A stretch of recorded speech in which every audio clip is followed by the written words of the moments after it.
진행이 될 것 같습니다. 이게 또 일본은 반발을 하고 있고요. 관련된 얘기 뭐 간단하게 좀 여쭤보도록 하겠습니다. 피해자 소송 대리인입니다. 최봉태 변호사님 연결돼 있습니다. 안녕하세요. 네, 안녕하십니까? 네, 지금 이제 우리 대법원의 판결에 대해서 미쯔비시는 뭐 위자료 지급을 아예 뭐 반응도 안 하고 있는 건가요? 어떻습니까, 상황이?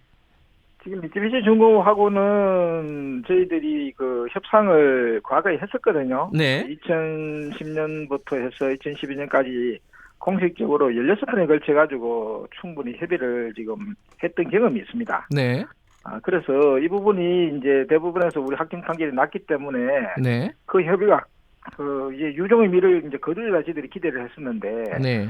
요번에는 오히려 그 협의 자체에 대해 가지고 이제 미쓰비시 중공업이 15일까지 응하라고 저희들이 요구를 했는데 네. 응하지 않는 저희들이 아주 어, 생각지도 못한 그런 사태가 지금 발생된 거죠. 아예 협의에 응하지 않고 있다. 그래서 이거는 아마 일본 정부가 아마 강력하게 지금 방해를 하고 있지 않나 저희 그렇게 추측을 하고 아하. 있습니다. 그러면 지금 이제 미쯔비시의 한국 내 자산을 지금 압류한 상태인가요? 지금 상황은? 예, 그렇습니다. 지적재산권에 대해 가지고 네. 저희들이 압류를 광주에 있는 변호사님들이 하셨죠. 예. 그럼 이 매각 절차를 밟게 되는 겁니까, 곧? 그래서 저희들은 가급적이면 이제 그런 사태를 네.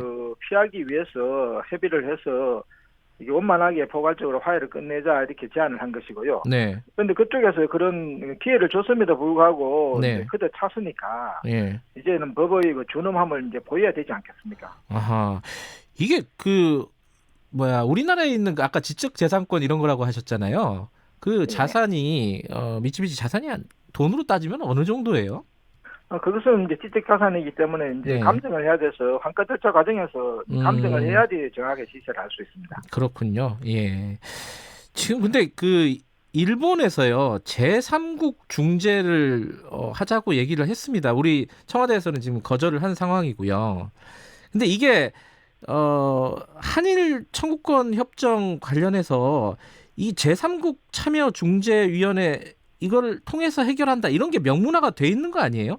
이거를 어떻게 생각을 해야 되는 겁니까? 이게 좀 법적으로 좀 어렵더라고요. 네. 좀 설명 좀 네, 근데 해주세요. 예, 청구권 협정 제 3조에 따른 그런 이제 내용이거든요. 왜 예, 그러냐면은 이 청구권 협정이라는 것이 그 당시에 그 일본이 반성을 과거를 안 했기 때문에 네, 과거를 반성 안 했기 때문에 아주 애매하게 협의를 하는 과정에서 네, 타결이 되지 않은 부분이 많습니다. 예를 네, 들면 식민지배가 합법이나 불법이나 부분이라든지 이제 개인 피해자들의 구제 관련되는 부분이라든지 이런 부분에 대해서는 제대로 협의가 되지 않다 보니까 애매하게 이제 미봉을 시키는 것이거든요. 그러다 네, 보니까 사후에 많은 법적 분쟁이 이제 발생이 되리라고 이제 예상이 되었는 것이고 그걸 해결하기 위해 가지고 청구권 협정제 3조에 보게 되면은 이 협정의 해석과 관련되는 분쟁이 발생할 경우에는 평화적으로 해결하도록 방법이 나와 있습니다. 하나는 네, 뭐냐면은 외교적 협의를 해보고 해서 해결해보고 예, 만약에 외교적 협의를 해서 해결 안 되면은 이제 중재를 통해 가지고 네, 해결하라 이렇게 되어 있거든요. 예,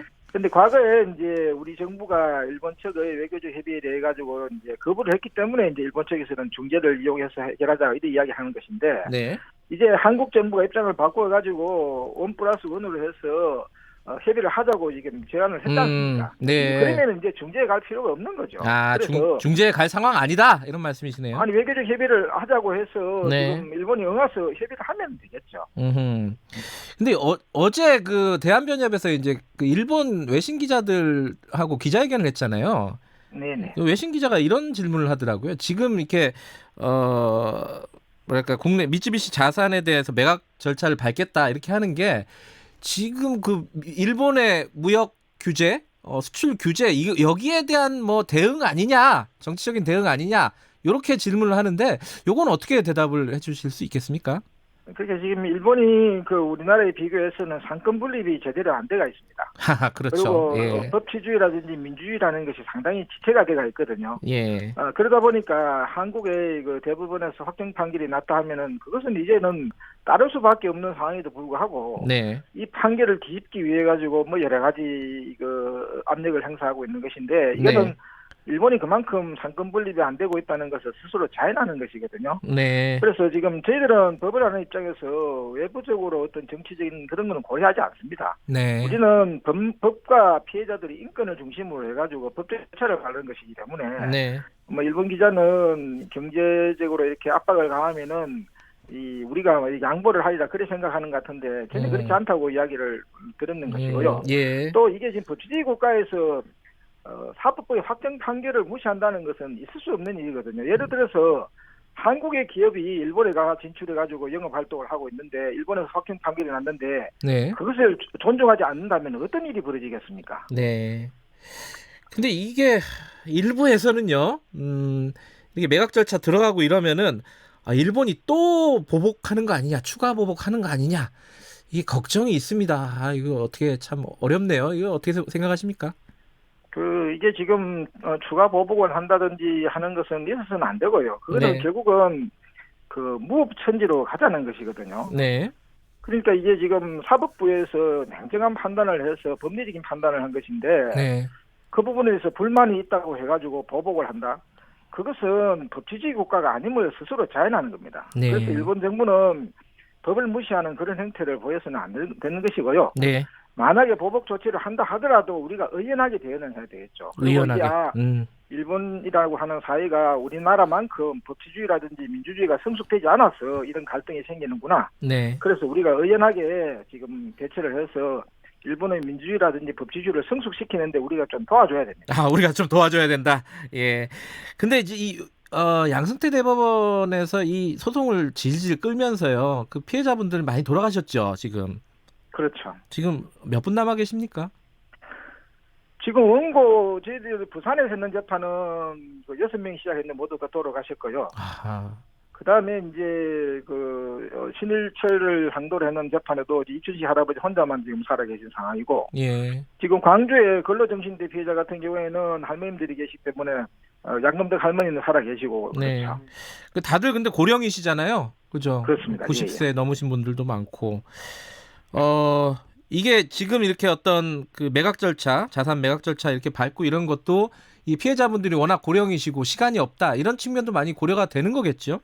그렇죠. 저희들이 지금 포괄적 화해를 위해서 많은 시간을 이렇게 들였는 것인데, 네. 지금 피해자들이 마냥 기다릴 수는 없는 거니까 저희들은 피해자가 살아 있을 동안에 법적 정의를 수립하는 데 저희들이 도와야 할 법적 의무가 있습니다. 네. 그렇기 때문에 피해자들의 요구가 법적 정의가 이게 실현되지 않는 상황이라 그러면은 네. 강제 집행을 통해 가지고 지금 강제적으로도 정의를 수립해야 되겠죠. 네.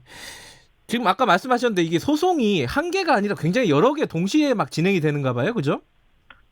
그렇습니다. 지금 한국 내에도 재판이 이제 대법원 확정 판결 이후에도 지금 제소되는 사건이 있는데, 네. 그래서 이거는 참 안타까운 상황이죠. 왜 그러냐면은 네. 확정 판결이 났으면은 후속 조치로서 아하. 동일한 피해에 대해 가지고는 동일한 구제가 이루어질 수 있도록 외교적인 노력을 해야 되는 것이거든요. 네. 그런데 이제 일본 정부가 그게 응하지 않고, 또 우리 한국 정부도 일본 정부가 응하지 않는 걸 예상을 해가 여러 가지 치밀한 작전을 세워서 어떤 의미에서는 성과를 내야 되거든요. 네. 그런데 지금 뒤늦게 지금 우리 정부가 이 한국의 청구권 수혜 자금을 사용했던 기업을 좀 이렇게 협조를 받아가지고 일본 기업이 배상하도록 하는 안을 내놨지만은 아직까지 본질적인 책임이 있는 일본 정부를 견인하는 데까지는 이르지 못하고 있는 게 안타까운 현실입니다. 알겠습니다.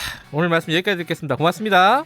네, 감사합니다. 미쯔비시 강제징용 피해자 소송 대리인 최봉태 변호사였습니다. 7월 17일 수요일 김경래 최강시사는 여기까지 하겠습니다. 저는 뉴스타파 기자 김경래였고요. 내일 아침 7시 25분 다시 돌아옵니다.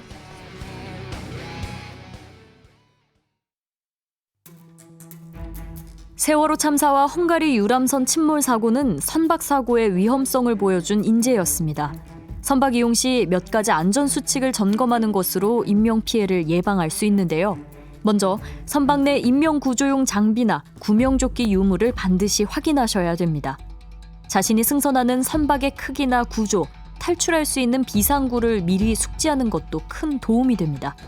선박 사고가 발생한 경우엔 큰 소리로 외치거나 비상벨을 눌러 사고 발생 사실을 알려야 합니다.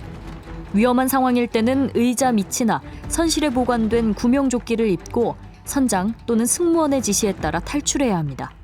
선박에서 탈출한 후에는 체온 저하를 막기 위해 가능한 한 다리를 올려당기며 머리는 물 밖으로 세워 열 손실을 줄여야 합니다. 재난재해 예방, KBS 라디오가 함께합니다.